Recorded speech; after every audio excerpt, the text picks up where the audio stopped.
Well, since the beginning of the year, Myrtle Beach has undergone some major demolitions, additions, and changes, as well as some natural events that continue to shape our coast.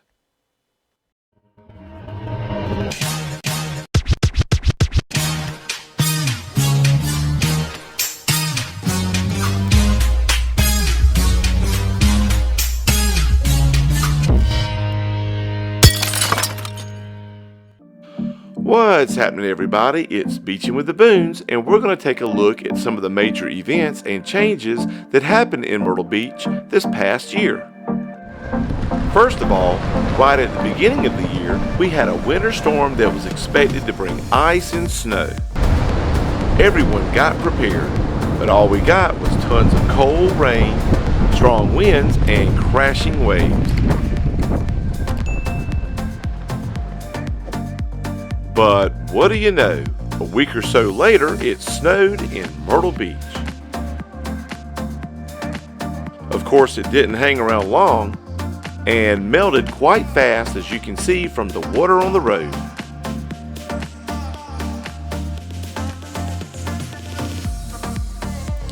Another major happening was the demolition of the Seahawk and Seahorn motels. These were two of the oldest ones left on the boulevard. Many people commented on staying there during their summer vacations.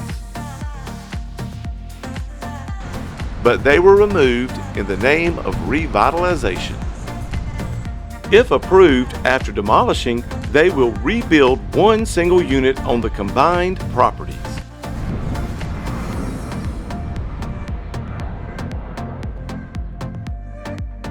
However, out with the old and in with the new,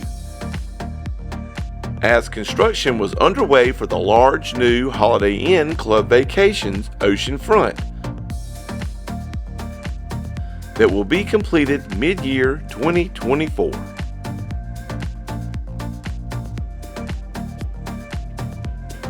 They began demolishing Splash's Water Park oceanfront at the Family Kingdom Amusement Park. This was also a landmark that many people remembered visiting each year.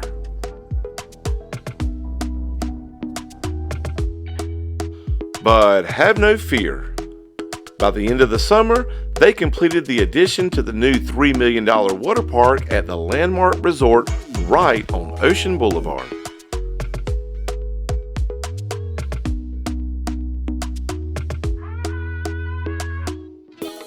Another new updated item to the beach, they removed the old planks on the boardwalk and replaced them with the new composite boards. There are mixed feelings about the new look, but most agree that it was greatly needed.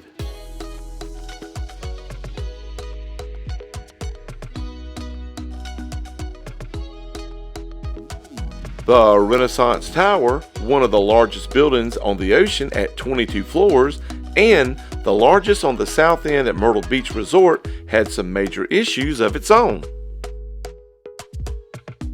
Due to the structural issues in the foundation, it had to be evacuated and the residents displaced.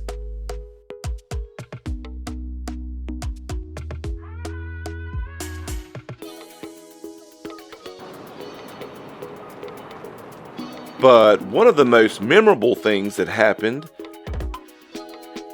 was the uninvited arrival of Hurricane Ian.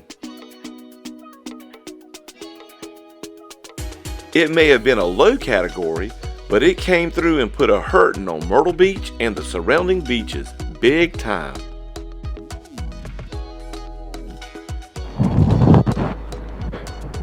So it should be coming in that direction right there. Which brings us to the last item. As a result of the hurricane, who can't forget the large shrimping boat that was washed ashore? This one was on all the news channels as hundreds of people gathered around the beach to watch officials rope off and secure the scene.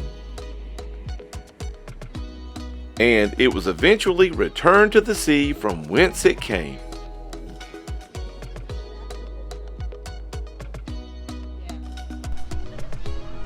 That's a look at the top things that happened in Myrtle Beach for 2022. We hope 2023 will be brighter for everyone out there when you come to Myrtle Beach. Thanks for watching, and as always, keep beaching.